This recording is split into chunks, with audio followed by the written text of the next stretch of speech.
All right, 8.5 video notes, solving angles for a triangle. So yesterday, or last lesson, we were actually trying to solve the sides. We were missing a side. Today we're going to be missing the angle. We're going to know that we have a 90, but we're going to be missing the other two angles. So I'm going to teach you how to use inverse ratios to solve for those angles. So we're actually going to do these notes a little bit different. I have some room on the back of the notes. I'd like to start on the back side and set you up a little bit. So I'm going to scroll kind of down towards the bottom and just review a tiny bit, and then we'll go ahead and we're going to work our way backwards. So on these notes here, normally I find the sine, and I'm just picking sine for an example, and then I tell what angle I'm standing on. So this is where, there's some angle here. So the sine of some degrees, and it equals a ratio. And we've been using our calculator to find that ratio. So, I go to my calculator, and yesterday we would punch in something like the sine of 30 degrees, and our calculator would put back to us, it would spit out 0.5. All right, so I'm like, oh, the sine of 30 degrees is 0.5. And I could find the sine of any degrees I want for sine, cosine, tangent. They've all been pre-programmed into my calculator. So we know how to go forward, and once we know the angle, we know how to get the ratio. All right, so if you know the angle, we can then go forward to find the ratio. Well, what we're going to be able to do today is we need to be able to go backwards. All right, so we need to be able to find out the sine of some angle that we don't know about. What angle? And today we'll know the ratio. We'll know the ratio, and maybe it's, I don't know, 0.281, let's just say. All right, so what angle would give me a ratio of 0.281? Well, I could just start guessing and start plugging in on my calculator and try the sine of 10 and the sine of 20 and the sine of 30 until I got close, and then I could whittle down and finally get the angle that made that ratio. But there is a way to work backwards on your calculator. Go backwards from knowing the ratio to finding the angle. So when you know the ratio, and that could be a decimal, or that could be a fraction. All right, either one. If you know the ratio as a decimal or a fraction, we should be able to find the angle. And the only way to do this is to do what's called, we're going to use the inverse. Now, the inverse is written a little bit funny. To write the inverse, you're going to write sine with a little -1. Now that doesn't mean sine to the -1 degree. That's just a notation that means the inverse of sine. Okay, we have the inverse of cosine, and we have the inverse of tangent. So the inverse is just working backwards when we know the ratio to find the angle. So if I wanted to solve, for instance, this problem right here on my calculator, I can actually punch in and say, what is the inverse of 0.281, and it will give me the angle. It'll tell me how many degrees it is. Now, finding the inverse key on your calculator could be kind of tough. It depends on what your calculator is. The easiest way is to hit second and then just hit the sine key. Okay, I think on the calculators I give you guys, right above it there should be a little sine -1 above the sine key. Now if you're using your phone or some other calculator, there's other methods to how to find that, and I'll have to look at your calculator, so you have to ask me that question. But I'm going to punch in my calculator.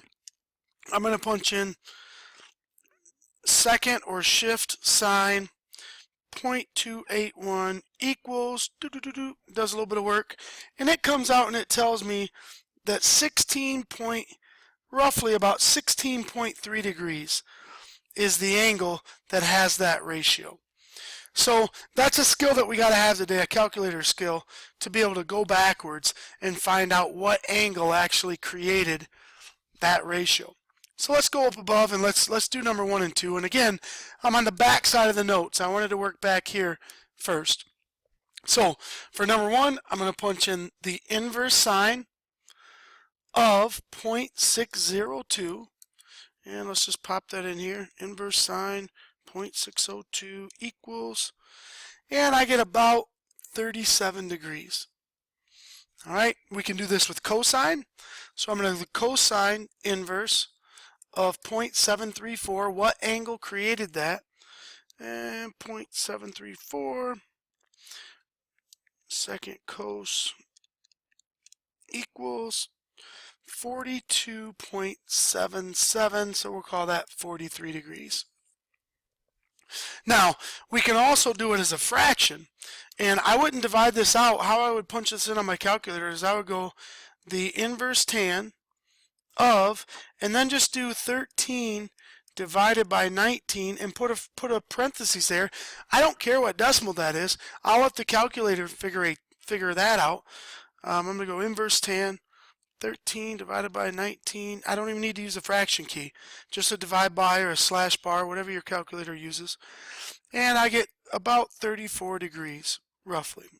I'll put about in here. Now, the nice thing about being set up like this is I know what problem was solved to get this. So, for instance, let's say that there is a right triangle, and I'm trying to find out how many degrees x is right here. Well, let's think about the tangent ratio. That means that my guy is standing here, and tangent is TOA, opposite over adjacent. So this must be the opposite, and this must be the adjacent leg. So I could draw these on the triangle. Opposite leg, adjacent leg. We didn't need hypotenuse. So for this problem right here, this is a problem, like on the front side, that we could use to figure out what the answer is. And we'll be like, oh man, the answer is 34 degrees. That's what x is. Because of this setup, the tangent is the opposite over the adjacent. So I just wanted to show you where this would even come from in a real problem. But right now, just make sure you can do the calculator parts. So let's do one more. Type this in my calculator, inverse cos, 5 divided by 14, parenthesis, boom. And I'm getting about, squiggly line, 69 degrees, roughly, 69.075. So, what we've just done is we've solved trig equations using the inverse trig functions. Okay, that's what you just done. Now we're actually going to work it back and we're going to solve some triangles. So now you got the mechanics down. Let's get after it and let's actually solve for an angle. A lot of these steps I'm going to just talk about as we go through them. I'm not going to kind of keep going up and making sure we did number 1 and number 2. Let me see, actually, I might be able to get this full screen where I could get in my problem and the steps all in one. Oh yeah. All right. Well, let's do this. So, first thing I do, I'm looking at the triangle, and the angle that we're looking for is right here. I'm going to call it X. It's question mark, but let's just call it X. So I'm going to put my guy, I'm going to stand right here on this angle. And I need to stand there so that I can do number 2. I can now label the triangle hypotenuse, opposite, and adjacent. So remember, the hypotenuse is always opposite the 90. So there's hypotenuse. Opposite is straight across from me. And I really don't need to. I'm just going to write it really small. That's the adjacent, but I don't need it. Okay, because there's no number or no variable there. So I'm not really going to worry about the adjacent. Now, probably the most important part right here is step 3. Choose the correct ratio. Do we want sine, cosine, or tangent? I got to choose one.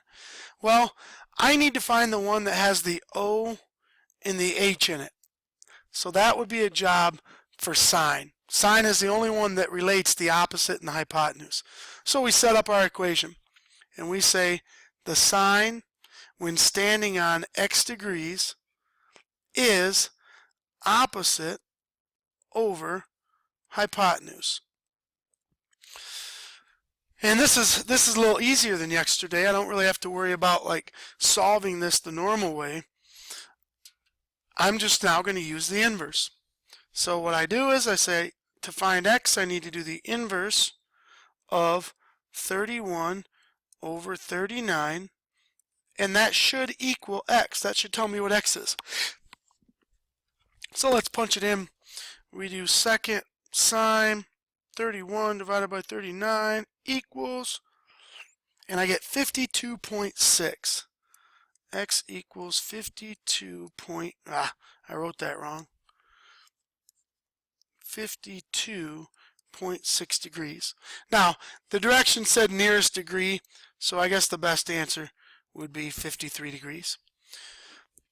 Now, I should always know if that kind of makes sense.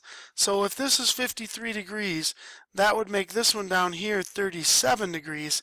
And it does look like the side across from 53 is longer than the side across from 37. So you should still have that relationship about the shorter leg and the longer leg based on who they're across from. All right, let's try to set up number 2. I'm going to move a little bit faster through this one.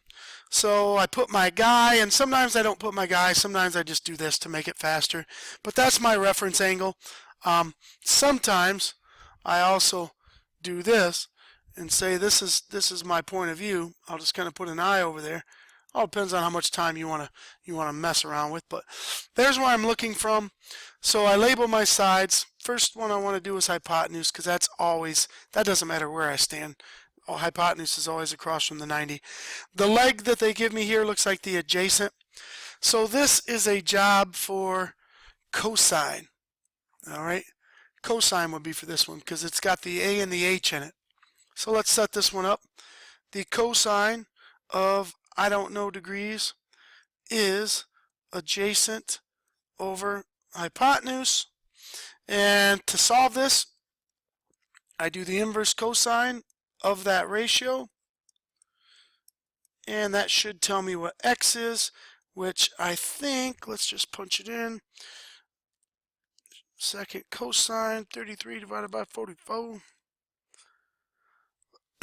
It's about 41 degrees, 41.4 something to be exact, but 41 degrees. And I look at the picture, and that makes sense. I don't really have the side across from it to confirm, but this triangle looks pretty close to maybe being an isosceles. So I think this would be 41, 49. That makes sense. They look like they're, kind of close to each other. If you get something really drastic and really out of the norm, then you'll know that you did something wrong. All right, let's go down here and let's check out number 3. Before I even get started on this problem, I see that my question mark, or my X over here, is across from the 6. So my question mark is across from the 6, and the other angle is this angle is across from the 9. So I know the 9 angle is bigger, so that must be greater than 45. So I know my answer better end up being less than 45 degrees. So that's just kind of a little thing that's nice to know before you get started. All right, so here's my guy. Label my triangle.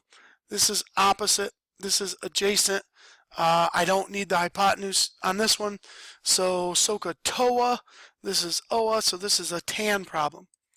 The tangent, when standing at I don't know the degrees. Sometimes you might see it written as theta. When you get into college or a little bit higher math, they'll always call it theta. So maybe I'll do one calling it theta. Doesn't really matter. It's really x. The tangent of theta is the opposite over the adjacent. So we do inverse tan, 6 divided by 9 equals x, which equals or is about, and you got to have a calculator for this stuff, otherwise it's pretty impossible, not impossible, but pretty doggone tough to do, almost impossible.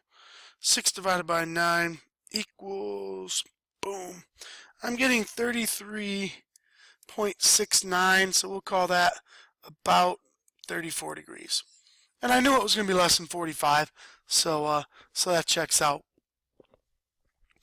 All right, last problem here. If you want, pause the video right now, try this one on your own, and then restart it back up and see if you get it right. Maybe just fast forward to the answer. But go ahead and try that. I'm going to go ahead and start working. So I put my guy here, and now you're like, oh crap, what am I got 3 sides. This is the hypotenuse. This is the opposite, and this is the adjacent, and right now you might get your panties in a bunch and be like, oh, what am I going to do? You know, well, now this is what I like to call dealer's choice. Okay, SOH CAH TOA. You have all three, so you get to pick whichever one your favorite one is. So whenever they give you all three sides like this, this is what I refer to. This is craft lingo, dealer's choice. So I'm going to take a pick. I like sine. I'm going to use sine. So the sine of x is equal to opposite over hypotenuse. So 30 over 78. And I do the inverse sine of 30 over 78. And boom, boom, boom, punch this into my calculator. Inverse sine 30 divided by 78. Bam! And it pumps out to me 22.619. So we're talking about 23 degrees. There we go. Now, somebody else, maybe you chose something different. Maybe you said, hey man, I'm going to do the tangent of x. And the tangent when standing on x is opposite over adjacent. So that's 30 over 72. So inverse tan of 30 over 72, that should also give me x. So I'm going to just verify. Second tan, 30 divided by 72, same exact answer, 23 degrees. Somebody else could have used cosine. Alright, so pick one. You don't have to do all of them, obviously. Pick one, pick your favorite one. This is what we like to call dealer's choice. You know it's dealer's choice when you have all three numbers and you can pick whichever one you want. Most problems are only going to have two. That is not dealer's choice. It kind of tells you there's only one ratio to use that'll work out. Alright, hopefully these notes helped you. They got you rolling. Now you should be able to jump into the practice and kick some butt. See ya!